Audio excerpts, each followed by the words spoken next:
BBAలో university second rank, third rank సాధించడం Sun international విద్యార్థులకే సాధ్యం. గుడ్లవల్లేరు ఇంజనీరింగ్ కాలేజ్ ఇష్యూలో జగన్మోహన్ రెడ్డి పార్టీ ఎంత రచ్చ చేస్తుందో మనందరం చూసాం.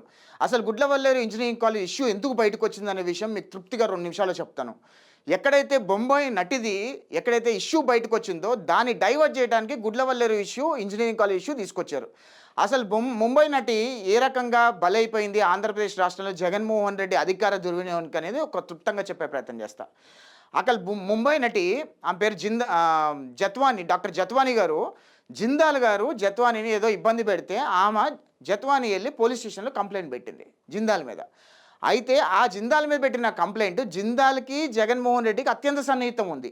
జిందాల్ జగన్మోహన్ రెడ్డిని అడిగాడంట, నాకు ఈ ఇష్యూ ఉంది, ఈ ఇష్యూ ఎట్లయినా సరే ఆమె కేసు విత్డ్రా చేసుకునేలాగా చేయండి అని చెప్పి. అయితే ఎక్కడైతే జగన్మోహన్ రెడ్డి అధికార దుర్వినియోగం పాల్పడటానికి ఎక్కడ స్కోప్ ఉందంటే, ఇక జగన్మోహన్ రెడ్డి ముఖ్యమంత్రిగా ఉన్నాడు. అయితే జగన్మోహన్ రెడ్డి కుక్కల విద్యాసాగర్ రావు అనే వ్యక్తికి ఈ కేసు అప్పచెప్పాడు. ఏమని అప్పచెప్పాడు? ఆ డాక్టర్ జత్వానీ దగ్గర మీద నుంచి జిందాల్ మీద కేసు విత్డ్రా చేయించే ప్రయత్నం చేయండి అని చెప్పాడు. ఎప్పుడైతే కుక్కల విద్యాసాగర్ రావు ఇన్వాల్వ్ అయ్యాడో కుక్కల విద్యాసాగర్ ఆ డాక్టర్ జత్వానీ మీదకి ఒత్తిడి తీసుకొచ్చే ప్రయత్నం చేశాడు మొదటిగా. అయితే ఆమె లొంగలేదు. అయితే ఆమె మీద ఆంధ్రప్రదేశ్ రాష్ట్రంలో దొంగ కేసు సృష్టించి ఇక్కడున్న ఐపీఎస్ అధికారులని ముంబై పంపించి ఆమెను అరెస్ట్ చేయించి తీసుకొచ్చి ఆంధ్రప్రదేశ్ రాష్ట్రంలో కేసు పెట్టించి ఆమెను 40 రోజులు జైల్లో పెట్టించారు.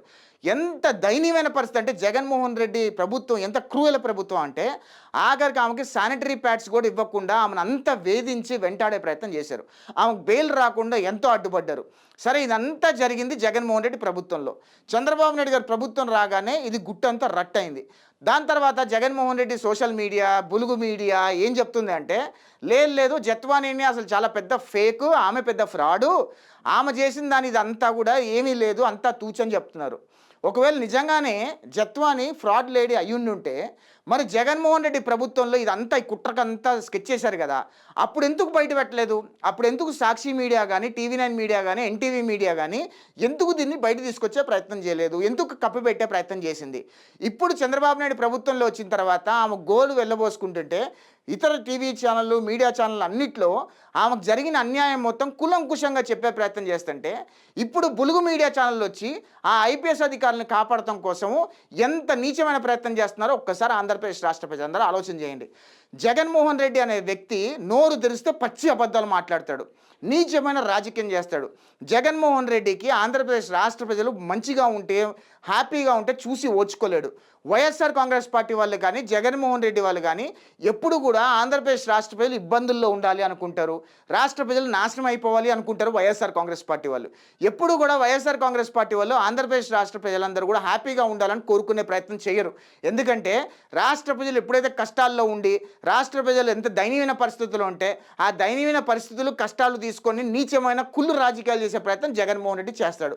ఎందుకంటే 2019 ఎలక్షన్స్కి ముందు ఏ రకంగా జగన్మోహన్ రెడ్డి ప్రజలందరినీ బుర్డి కొట్టించే ప్రయత్నం చేశారో మనం అందరం చూసాం. ఆ ఇష్యూను మొత్తం డైవర్ట్ చేయడానికి గుడ్లవల్లేరు ఇంజనీరింగ్ కాలేజీలో సీసీ కెమెరాలు ఉన్నాయి, ఆ కాలేజ్ బాత్రూంలో సీసీ కెమెరాలు ఉన్నాయని చెప్పి ఒక విష ప్రచారం చేసి అక్కడున్న స్టూడెంట్స్ అందరినీ కూడా కొలైడ్ చేసి ఏదో రకంగా తిమ్మిని మమ్మిని చేసే ప్రయత్నం చేశారు. గుడ్లవల్లేరు ఇంజనీరింగ్ కాలేజ్ బాత్రూంలో ఎక్కడా కూడా ఒక సీసీ కెమెరా కూడా లేదు. పోలీసులు, మంత్రులు అందరూ కూడా స్టూడెంట్స్ తల్లిదండ్రుల సమక్షంలో అన్ని బాత్రూంలు తనిఖీ చేసి ఎక్కడా కూడా ఒక సీసీ కెమెరా కూడా లేదు అని చెప్పారు. పైపెచ్చు అక్కడ కొన్ని బల్బులు పనిచేయకపోతే ఆ బల్బులన్నీ ఇప్పేసి తీసి పట్టుకొని వెళ్తుంటే ఆ బల్బుల్లో సీసీ కెమెరా ఉందని చెప్పి మళ్ళీ విష ప్రచారం చేసే ప్రయత్నం చేశారు YSR Congress party social media వాళ్ళు. ప్రజలందరూ ఒకసారి గుర్తుపెట్టుకోండి, ఆంధ్రప్రదేశ్ రాష్ట్ర ప్రభుత్వంలో ఉన్న విద్యాశాఖ మంత్రి నారా లోకేష్ గారు డైరెక్ట్గా జగన్మోహన్ రెడ్డికి సవాల్ విసిరారు. ఏమని? ఈ గుడ్లవల్లేరు ఇంజనీరింగ్ కాలేజ్లో ఒక్క సీసీ కెమెరా చూపించండి, లేదా 3000 వీడియోలు బయటికి వెళ్ళినాయి అని చెప్తున్నారు, ఒక్క వీడియోనా బయటికి చూపించండి అంటే జగన్మోహన్ రెడ్డి తోక ముడిచేసి మళ్ళీ డైవర్షన్ పాలిటిక్స్ మొదలు పెట్టేశాడు. అంటే జగన్మోహన్ రెడ్డి కుళ్ళు రాజకీయము, కుతంత్రమైన రాజకీయము, నీచమైన రాజకీయం ఎంత దరిద్రంగా ఉంటుందో ఆంధ్రప్రదేశ్ రాష్ట్ర ప్రజలందరూ గమనించాల్సిన అవసరం ఉంది. జగన్మోహన్ రెడ్డి ఛాలెంజ్ ఆయన స్వీకరించలేకపోయాడు. ఇప్పుడు ఆంధ్రప్రదేశ్ రాష్ట్ర ప్రభుత్వం ఈ గుడ్లవల్లేరు ఇంజనీరింగ్ కాలేజ్ మీద ఒక దర్యాప్తు, ఒక ఇన్వెస్టిగేషన్ వేసింది. ఆ ఇన్వెస్టిగేషన్లో ప్రాథమికంగా ఏం తెలిసిందంటే అసలు బాత్రూంలో కెమెరాలు లేవు, ఇక్కడ ఈ గుడ్లవల్లేరు ఇంజనీరింగ్ కాలేజ్ ఇష్యూ అసలుకి డాక్టర్ జత్వానీ ఇష్యూని డైవర్ట్ చేయడానికి దీన్ని తెర మీద తీసుకొచ్చారు అని చెప్పి ప్రాథమిక విచారణలో అర్థమైపోయింది. అంటే జగన్మోహన్ రెడ్డి డైవర్షన్ పాలిటిక్స్ ఎంత దరిద్రంగా ఆడతాడు అనే విషయం మీ అందరికీ ఇది ఒక ఉదాహరణ మాత్రమే. ఎందుకంటే 2019లో జగన్మోహన్ రెడ్డి సొంత బాబాయిని అతి కిరాతకంగా గొడ్డలి పొట్టుతో నరికి చంపించేసి అది చంద్రబాబు నాయుడు గారి మీదకి వేసేసాడు. అదేవిధంగా కోడికత్తి డ్రామా ఆడి అది కూడా చంద్రబాబు నాయుడు మీదకి వేసేసారు.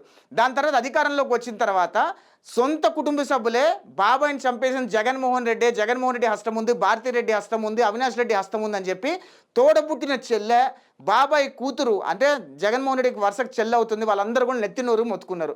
అంటే జగన్మోహన్ రెడ్డి దరిద్రమైన రాజకీయాలకి పరాకాష్ట. అదేవిధంగా ప్రజలందరూ కూడా జగన్మోహన్ రెడ్డి మాటలు నమ్మే పరిస్థితులు లేరు. వైఎస్ఆర్ కాంగ్రెస్ పార్టీ ఆడుతున్న వికృత విన్యాసాల్లో జగన్మోహన్ రెడ్డి ఆడుతున్న నీచమైన రాజకీయాలలో ప్రజలెవరు కూడా బలి కావద్దు, ప్రజలెవరు కూడా నమ్మకూడదు అని చెప్పి దయచేసి ఆంధ్రప్రదేశ్ రాష్ట్ర ప్రజలను కోరుకుంటున్నారు. జై హింద్.